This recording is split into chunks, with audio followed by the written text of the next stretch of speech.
ओम शांति। आप सभी भाई बहनों को एक बार पुनः जून माह की मम्मा माह की बहुत बहुत शुभकामनाएं। सचमुच प्यारे भाइयों बहनों, हम कितने पद्मा पदम भाग्यवान हैं जो भगवान तो मिला, लेकिन भगवान के साथ आदि देव आदि देवी भी मिल गए। हमें हर पल हर क्षण मार्ग प्रशस्त करने वाला पथ प्रदर्शक मिल गया। पिछले दिनों हमने चर्चा किया था कि कैसे मम्मा निश्चय बुद्धि थी। आज हम चर्चा करेंगे कैसे आज्ञाकारी थी। उसके पूर्व मैं बड़ी दादी जी से सुना था ये बात कि मम्मा सदैव फ्रेश रहती थी। फ्रेश मतलब ताजगी तो थी, मन से ताजा रहना, शरीर से हमेशा रिफ्रेश रहना, ये तो बहुत बड़ी कला थी। लेकिन एक बहुत बड़ी बात मैंने सुना था जो मुझे एकदम जैसे दिल को लग जाता है ना, कोई बात ऐसा लगा। और वो ये बात है कि मम्मा सदैव ऐसे रहती थी जैसे अभी अभी परम धाम से अवतरित हुई है, परम धाम से आई है पाठ बजाने के लिए। भाई बहनों, सुनने में तो साधारण सी बात लगती है, लेकिन एक 5000 वर्ष की यात्रा करने के बाद, जन्म जन्म के पाठ बजाने के बाद भी अंतिम जन्म में जब भगवान मिला, उस समय ये अनुभव सबको कराना कि ये आत्मा परम धाम से आई है, ये आत्मा परम धाम से अवतरित हुई है। ये बड़ी दादी अर्थात दादी प्रकाश मणि जी के शब्द थे।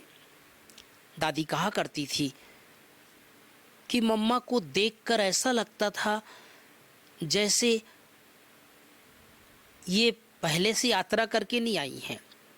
जैसे भगवान शिव बाबा परम धाम से आते हैं, ऐसे ही मम्मा को देख करके लगता था ये परम धाम से अभी अभी अवतरित हुई है।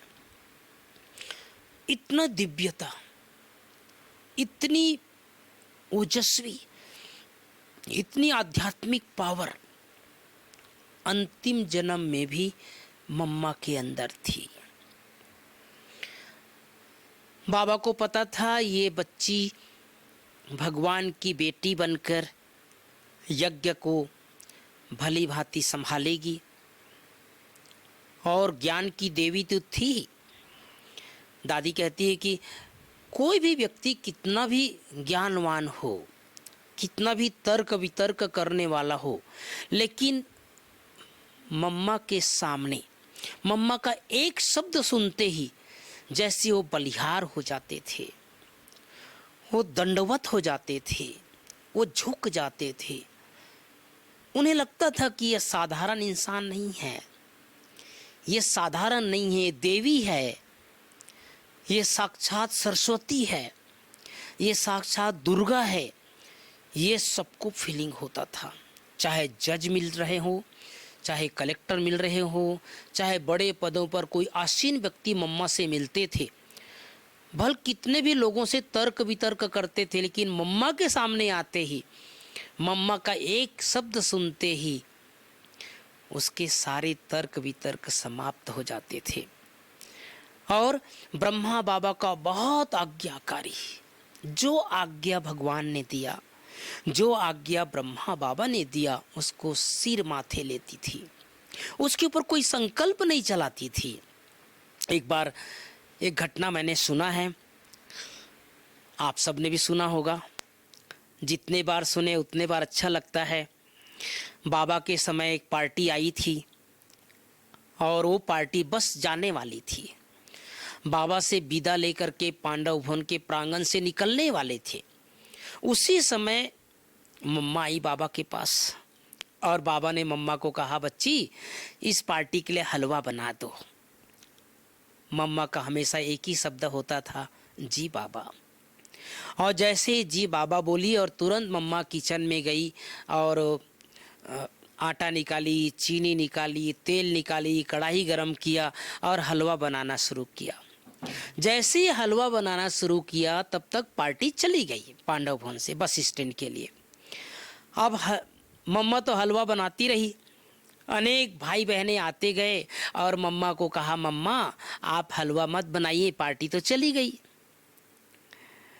एक आया, दूसरा आया, तीसरा आया, मम्मा मत बनाइए मम्मा, पार्टी चली गई। लेकिन मम्मा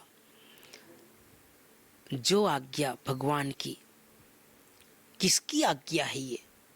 मम्मा किसी की नहीं सुनी, एक रस अवस्था में रहकर वो हलवा बनाती रही, बनाती रही, बनाती रही। लास्ट में जैसे हलवा बन गया तो बाबा के पास ये संदेश पहुंचाया कि हलवा बन गया।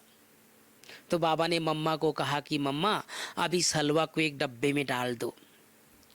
और जैसे ही डब्बा में डाला, एक भाई को तुरंत बाबा ने कहा कि बच्चे अभी जो पार्टी गई है ना यहाँ से, वो बस स्टैंड तक पहुँची होगी, या बस स्टैंड में जा कर के उस पार्टी को देख करके आ जाओ। उन दिनों इतना मोटरसाइकिल वगैरह तो होता नहीं था, साइकिल ही होता था। वो भाई साइकिल उठाया और जो है जल्दी चलाते चलाते बस स्टैंड गए। तो बस स्टैंड में अभी बस चलने ही वाली थी।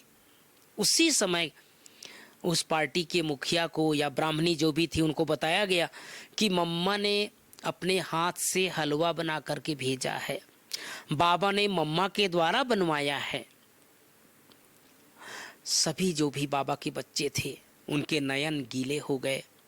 इतना प्यार करेगा, इतना स्नेह करेगा कि बाबा को पता था कि हम पांडव भवन से निकल गए हैं, उसके बावजूद भी बाबा ने मम्मा को एक छोटी सी आज्ञा दी और मम्मा ने भी निरसंकल्प होकर के भगवान की आज्ञा को पालन किया।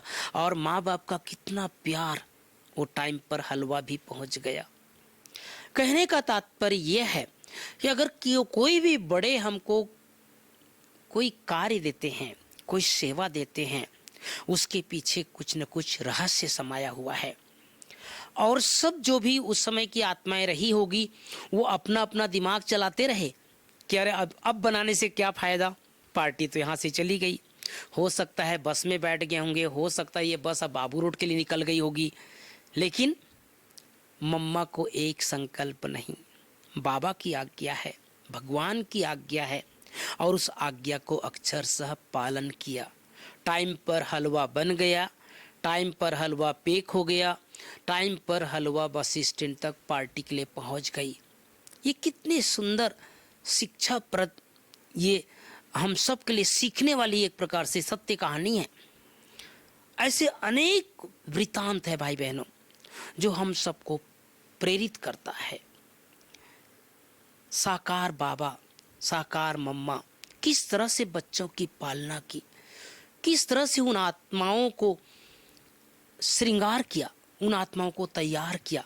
वो सब तो भाग्यशाली हैं ही, लेकिन हम सब भी भाग्यशाली हैं जो ऐसे उनके महापुरुषों की, हमारे माता पिता के जीवन वृतांत को सुनकर आज भी हम सब प्रेरणा लेते हैं। तो आज की सुंदर वृतांत से हमें सीखने को मिलना चाहिए, अपने को सिखाना है कि जहाँ भी हम रहते हैं, चाहे सेवा केंद्र पर रहते हैं, चाहे घर में रहते हैं, चाहे हम किसी भी स्थान पर रहते हैं, हमारे से बड़े अगर कोई भी चीज़ हमें आज्ञा करते हैं तो कभी भी ना कहें, कभी भी उसके ऊपर अपना दिमाग ना चलाएं, तर्क ना करें। जो आज्ञा, बड़ों की आज्ञा अर्थात भगवान की आज्ञा, अगर दीदी लोग, बड़ी दीदी लोग कोई भी हमें आदेश करते हैं, कोई सेवा देते हैं, तो बाबा ने कहा था ये सब गुरु भाई हैं। इससे हमारा सेवा केंद्र का वातावरण भी अच्छा रहता है, एक दूसरे में स्नेह प्यार बना रहता है और हमारी आत्मिक उन्नति होती रहती है। तो सदैव मम्मा समान आज्ञाकारी वफादार बनकर के रहें। ओम शांति।